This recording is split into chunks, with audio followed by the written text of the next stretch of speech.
INFOSEC controls and real-world threats. Merritt, take it away whenever you're ready. All right.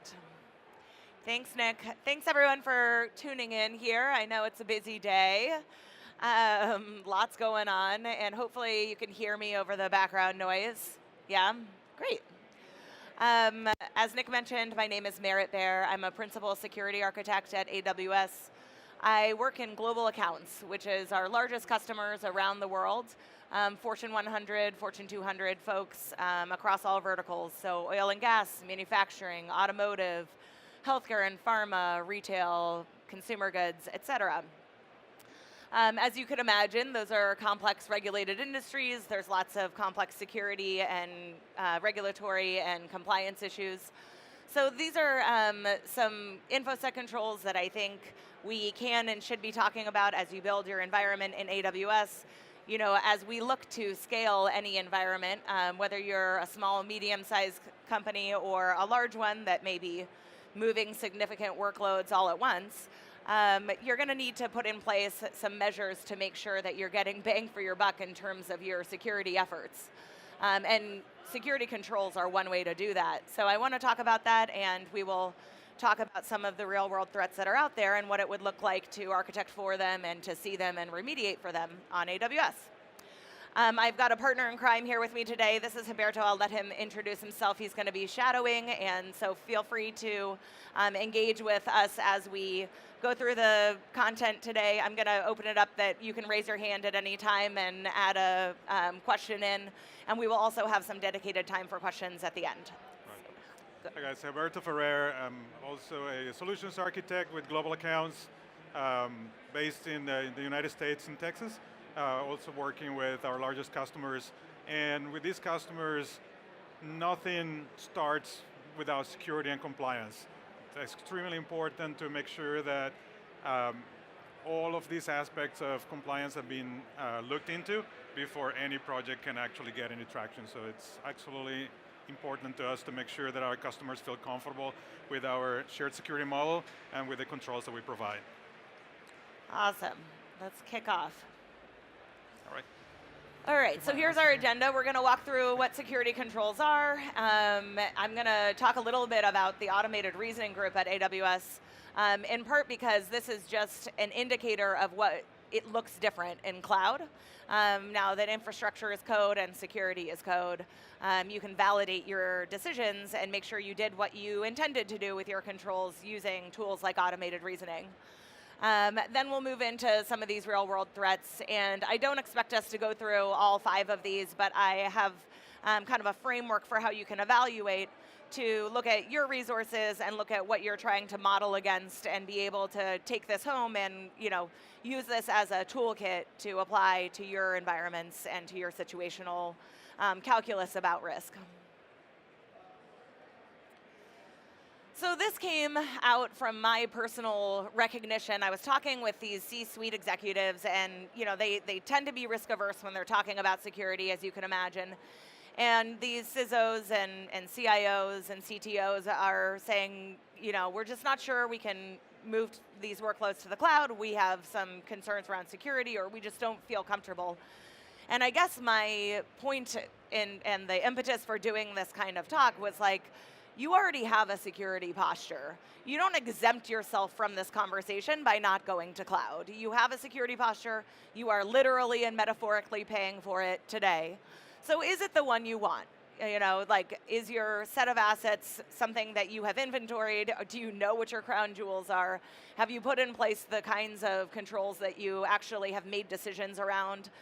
Everyone at some point accepts a risk profile, because to do business, you need to have traffic coming in and out, and you need to embrace, the development side of this.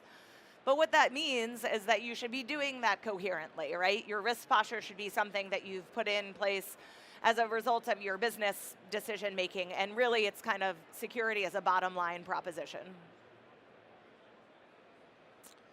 All right, so these are 3 elements or 3 incarnations of security controls. This is not gospel. This is just the world according to Merritt Bear, although there are plenty of folks who track them on similar parallels.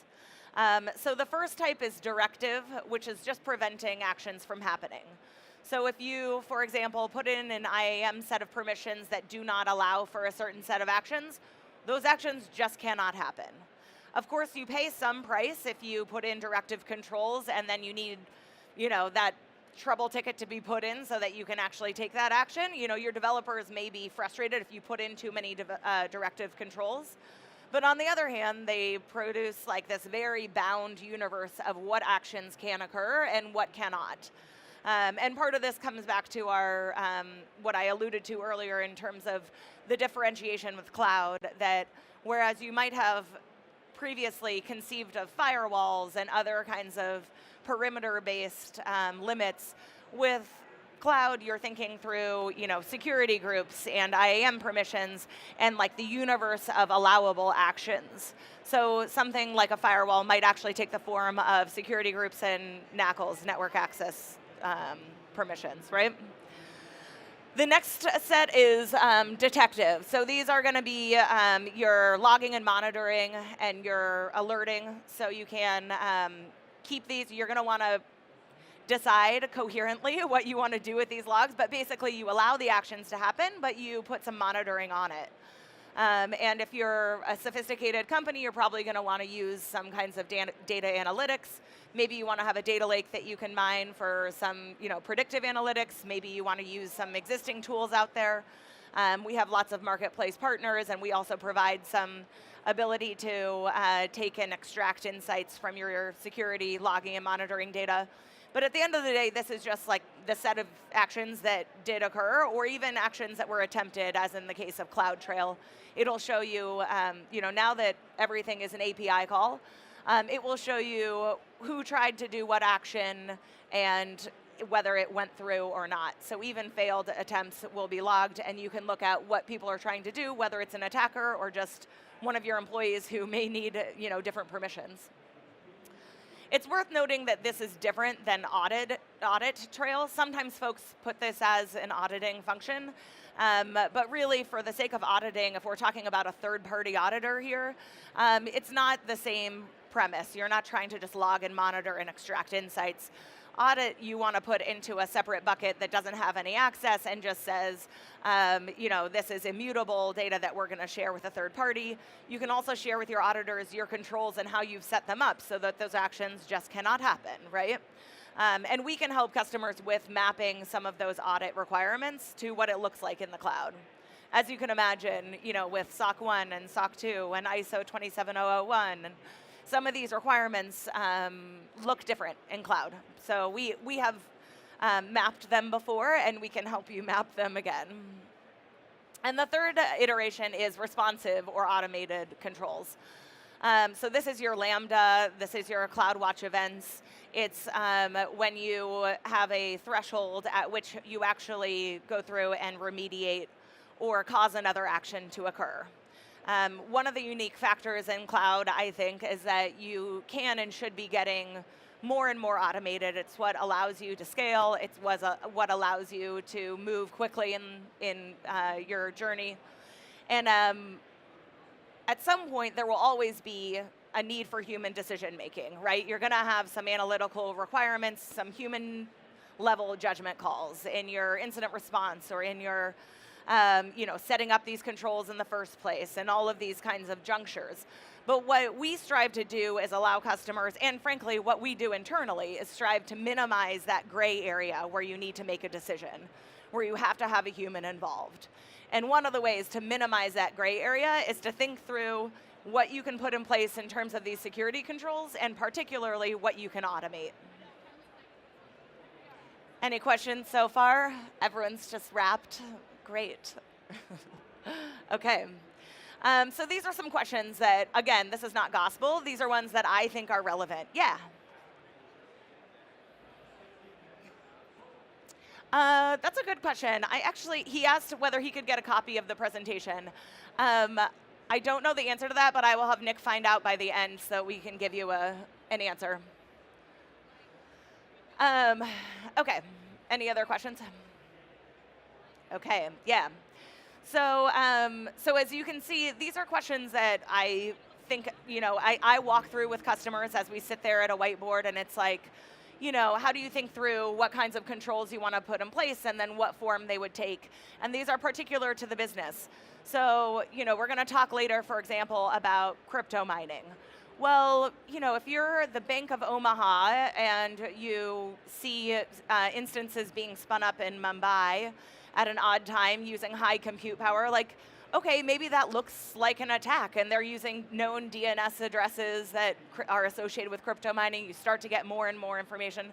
However, if you're a large multinational bank that does business in Mumbai and you have, these will depend in terms of the indicators and what you see that looks suspicious, but also what the world of allowable actions is.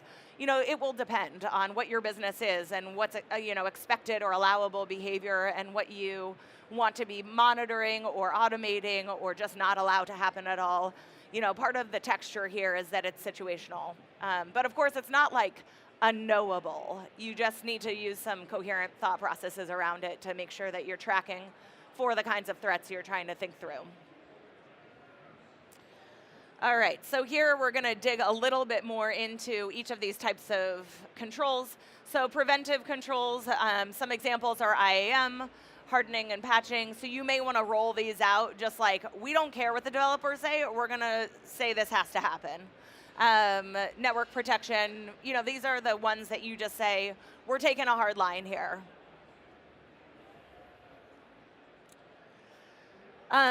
Detective controls. So again, this is the logging and monitoring. These are some of the use cases. So everything from security testing to make sure that you're doing the kinds of standards you want, asset inventory, knowing what you have. This is a huge element of controlling your environment. Change detection, so making sure tools like AWS config can actually get you back to a known good state. Yeah, please come up, guys. There's a couple seats in front as well, so feel free to walk up. It's going to be a little while. And responsive controls. So we're talking about incident response, remediation, forensics. There are a lot of reasons that you might want to take that approach or will. Basically, the answer to each of these 3 security controls is yes. You're going to want some incarnation of all 3 of them. This is a visual. If it is overwhelming, do not worry about it. It is not intended to, again, this is not gospel. It's just kind of a visual representation of some sources of truth that come in, how you might want to automate. So at the end, you get a Lambda function. How many folks here have an Amazon Echo? Like you talk to Alexa or one of the others, whatever. So what underwrites that is actually a Lambda function. It's a simple code directive. And so that's one of, I just think that's kind of cool in general. It's one of the ways that you can see the carryover between Amazon.com and AWS. Do folks want to hear a little more about that relationship between AWS and Amazon? Yeah, I'm seeing some nodding. Okay.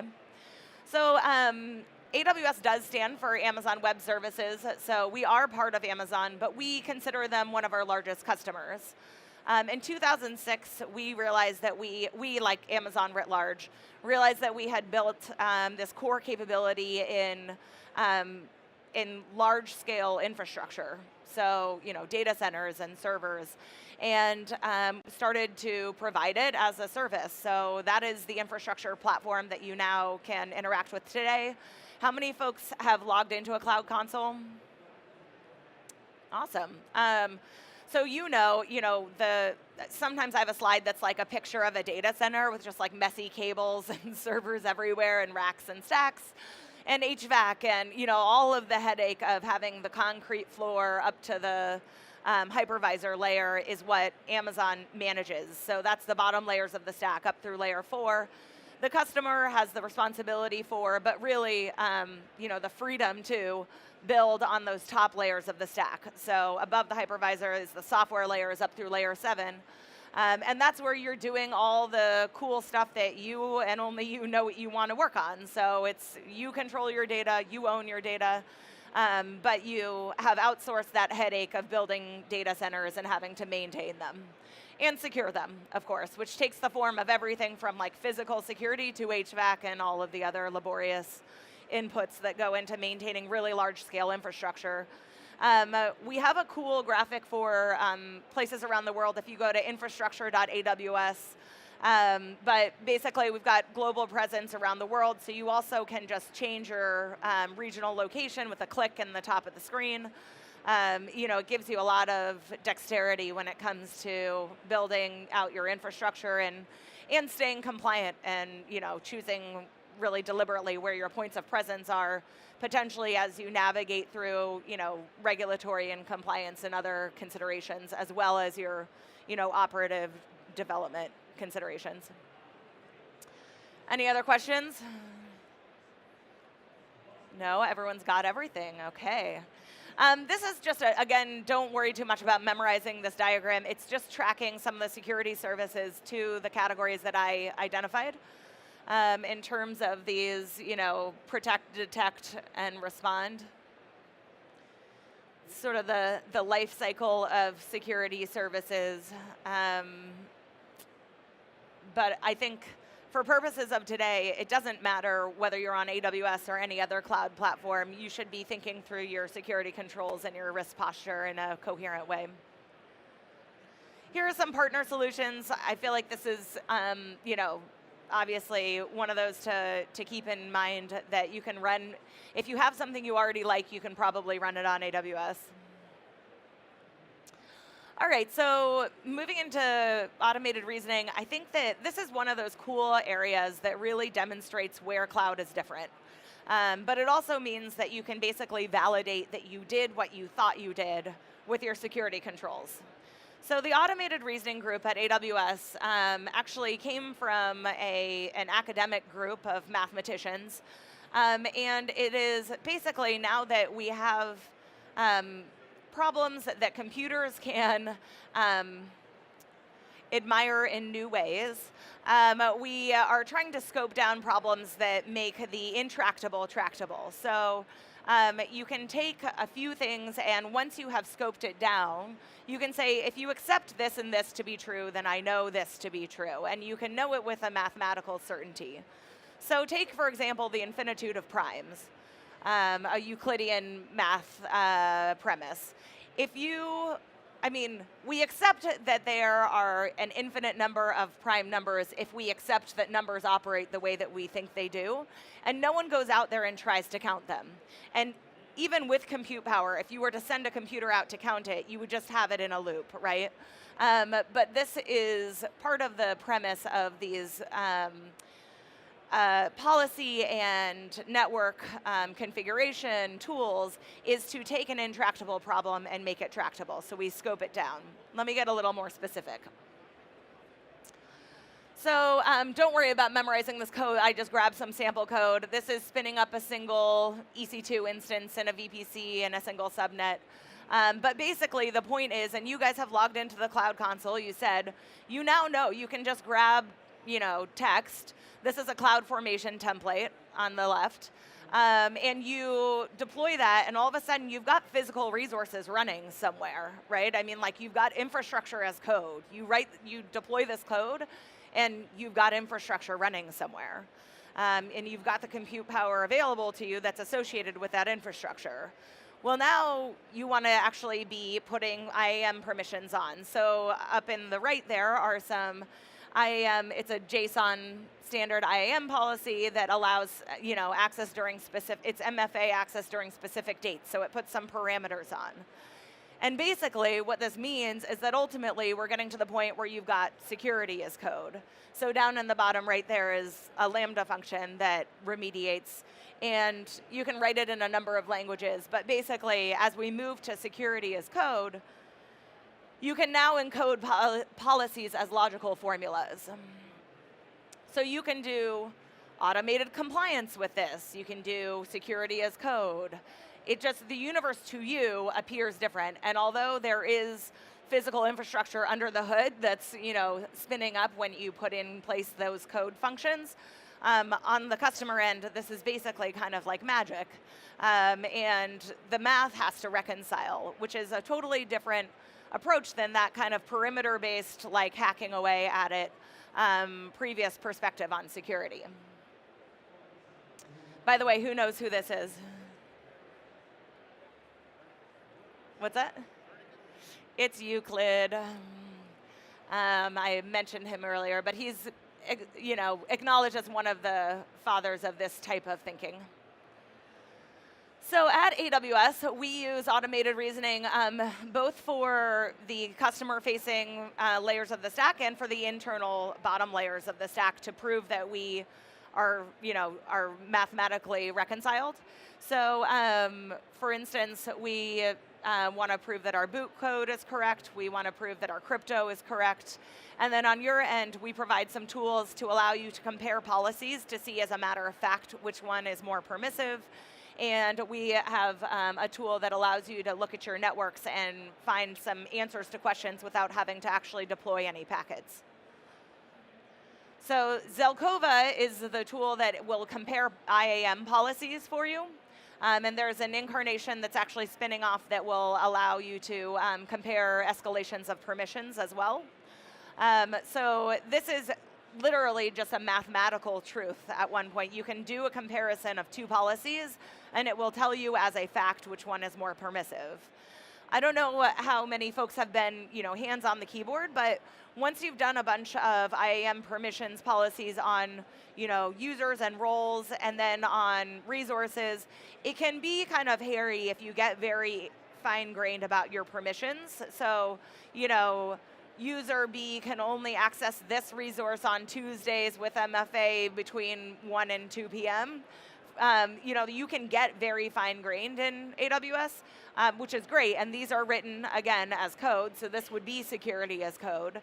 But at the same time, you may then have a hard time as a human looking at these policies and just parsing out what permissions it actually provides and whether you've done the thing that you thought you were trying to do. So Zelkova is a tool that helps you to compare policies to make sure you implemented the kinds of controls that you intended to do. And as we get more and more fine-grained, and as we get more and more, services and incarnations, we are trying to provide tools like Zelkova to allow you to, wrap your arms around your resources in coherent ways and, provide some better visibility and kind of touchability. Tyros is the network level tool that we make available to customers. So this actually spun into the ability to turn off public S3 buckets in your console. I don't know how many folks, again, are in an admin capacity or are playing around in the free tier. If you aren't, you should. Go have fun. Yeah. Was that a question? Oh, you were just saying you do it? Good. Yeah. We're going to start a club.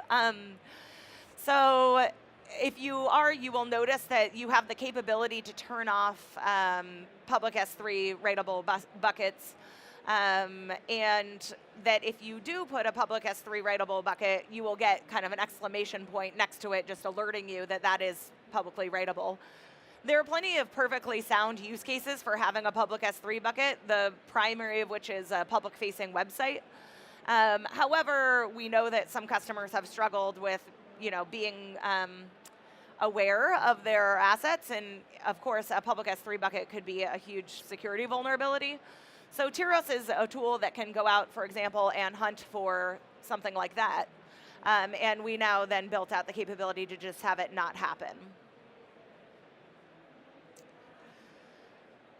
So a tool like Tyros is actually kind of an indicator, as I mentioned, of what it looks like in the cloud now, where you don't have to send a single packet out to see how behavior will run.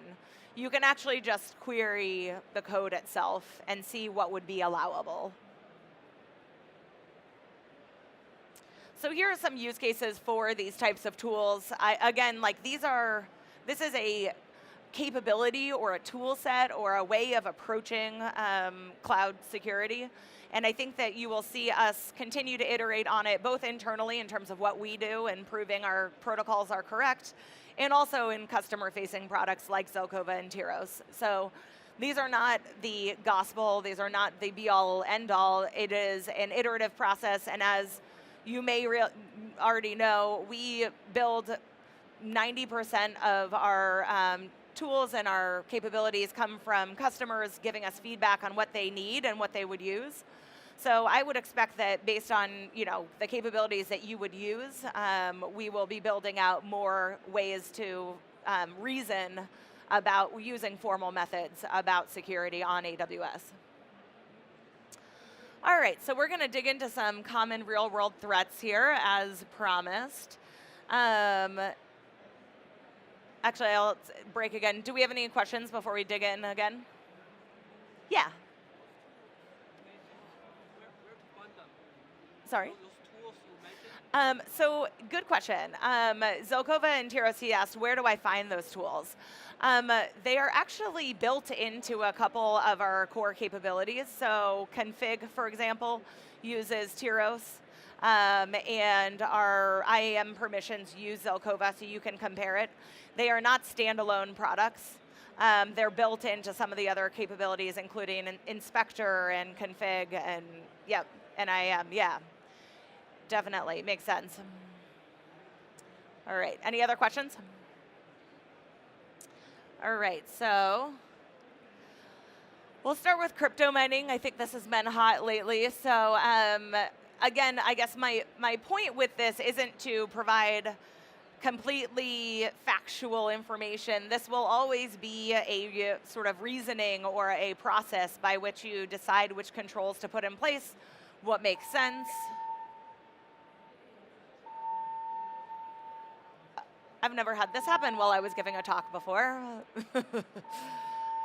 I think that is the fire alarm.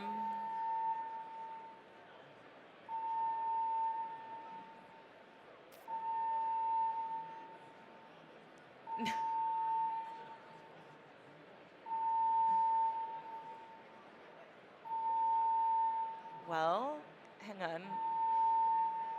No one seems to be acknowledging much, so I don't know what to do with that.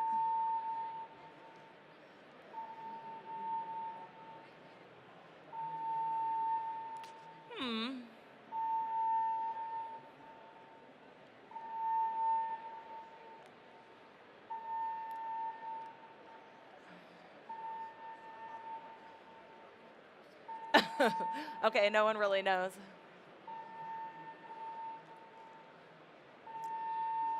I don't want to try to talk over it, even if it is a false alarm. So hang tight. Let's see if it's like someone tripped it. I feel like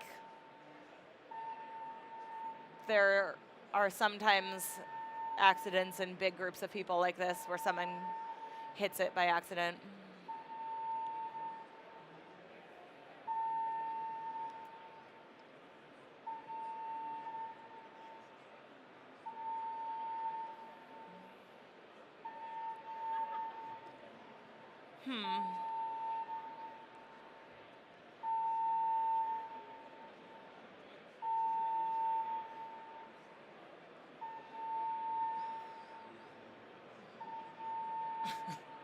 Keep going. This is brutal. Okay. Well, we'll be quick here, but I guess everyone's moving on, so I'll try to talk over it. So for any threat that you're thinking through, something that's current on the landscape, you're going to want to think through this set of questions. I'll try not to talk too much, but here are some examples of the kinds of protective, detective, and reactive controls that I would want to do if I were considering crypto mining on AWS. So on the one hand, you want to be managing your IAM, making sure that some actions just cannot occur.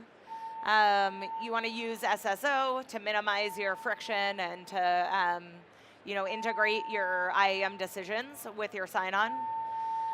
You want to customize your security groups and your NACLs. And then under detective, actually AWS billing may be one of the things that shows up first for crypto mining, because obviously that's the whole premise, is that they're trying to steal your compute and not pay for it. So if you're paying for it, you're going to notice, because they're going to use CPU heavy instances. They're going to be grabbing a lot of your compute power, and oh yay.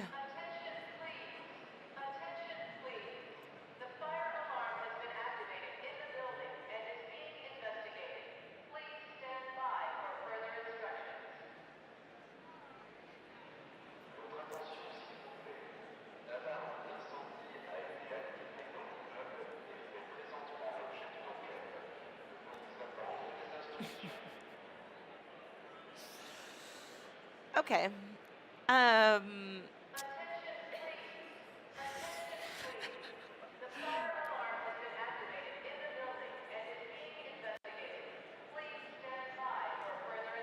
also notify everyone that if they allowed us to send them emails, we'll be sending them the slide deck. They asked about that. Okay. As long as they accepted the emails, they Got it. send the slide deck. Okay. So she just told me that if you have opted in for emails, then you will get the slide decks. So that answers our earlier question. Oh gosh. I don't know. This is like a sitcom. Like, and I walked up today, I was like, I'm really not nervous or anything.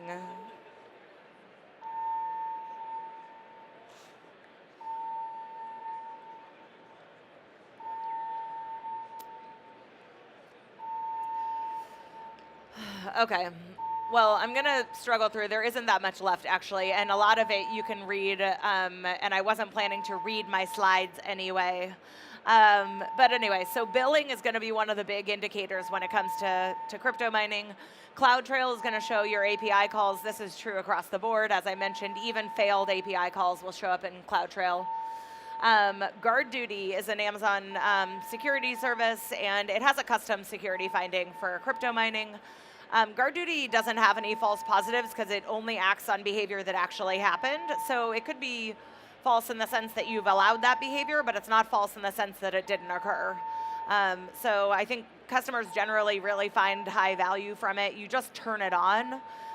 So it's really simple to use, and it'll give you customized alerts that include, the general NIST and ICE. Oh, yay. No. Too soon.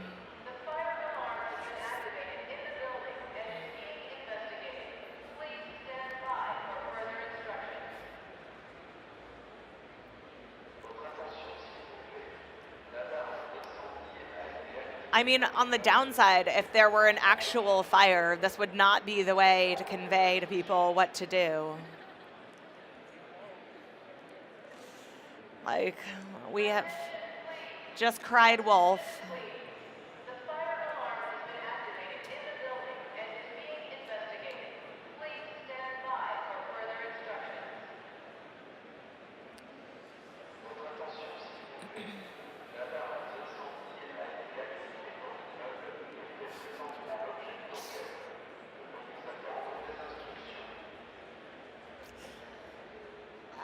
So GuardDuty is an amalgamation of accepted indicators and then some custom ones that we put in there.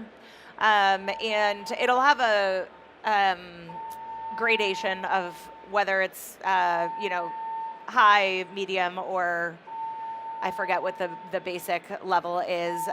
So those are hopefully tracking to your priorities as well.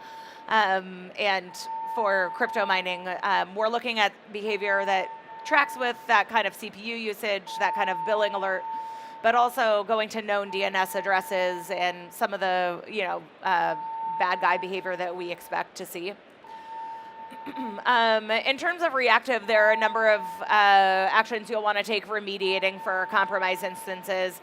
You can actually just look up that language, and there's a whole laundry list of how you'd want to regain control over your instances, basically from IAM to other elements of dealing with a potentially compromised instance. All right, so let's look at DDoS next. There's actually a DDoS white paper. If you look, you'll find an AWS DDoS white paper that came out pretty recently that is a good resource here.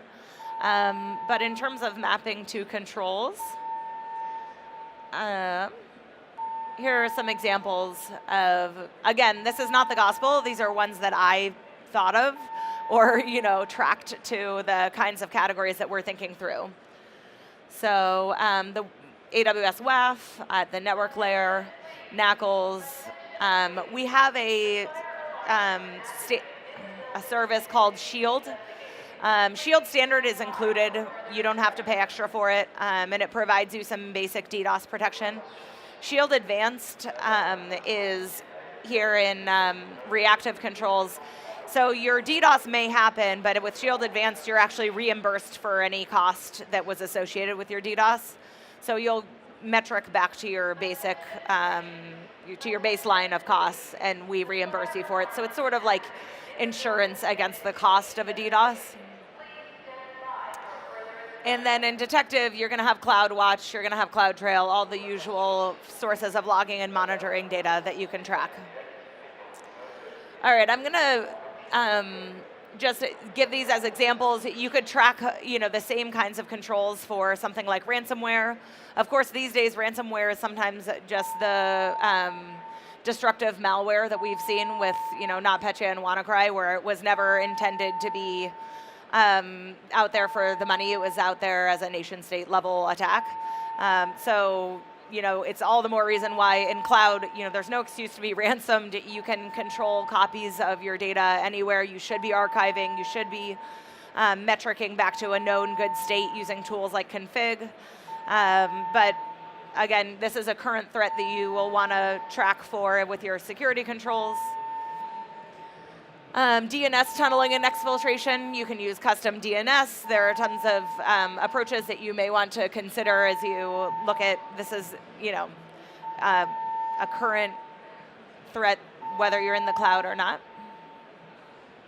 And then SQL injections are just another that I think, I don't want to walk through all categories for all of these, but you can imagine as you bring your toolkit to bear in terms of those 3 types of security controls.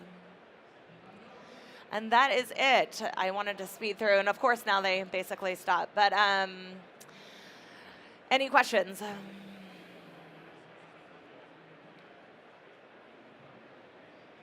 No? Yeah?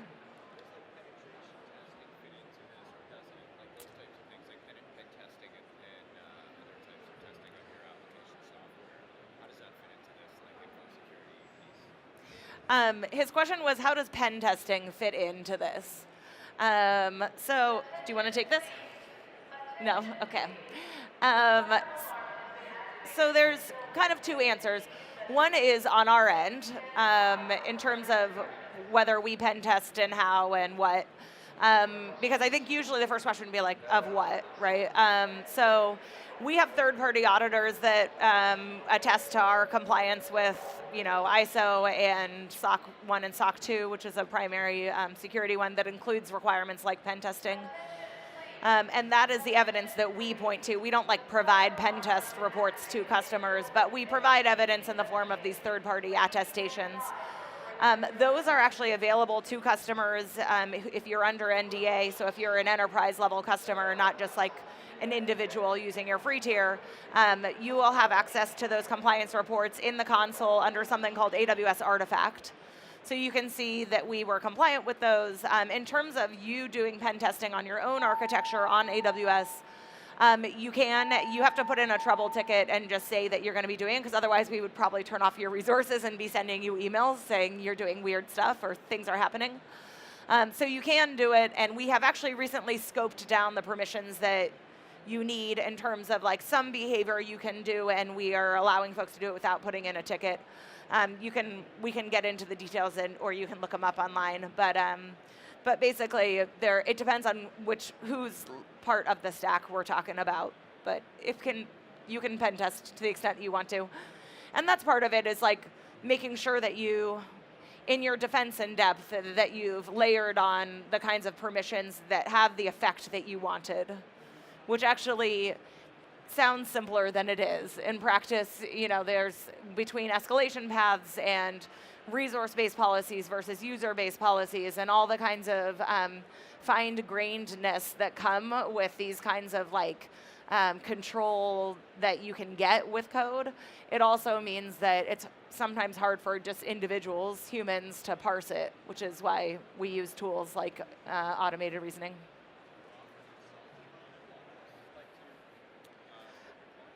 The question was, do we offer consulting on this? What do you mean by this? Similar to what you're presenting here. Yeah. You offer agent, people at AWS to interact with the business and say, here's what we're Here, doing like.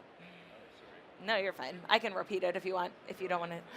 He said, for content like this, do you provide any kind of consulting capability that could come on site, look at your specific architectures, and help you inform on your security controls? Is that right? Yes, we do. So it depends on what size your enterprise support is, or the business that you're doing with AWS, basically.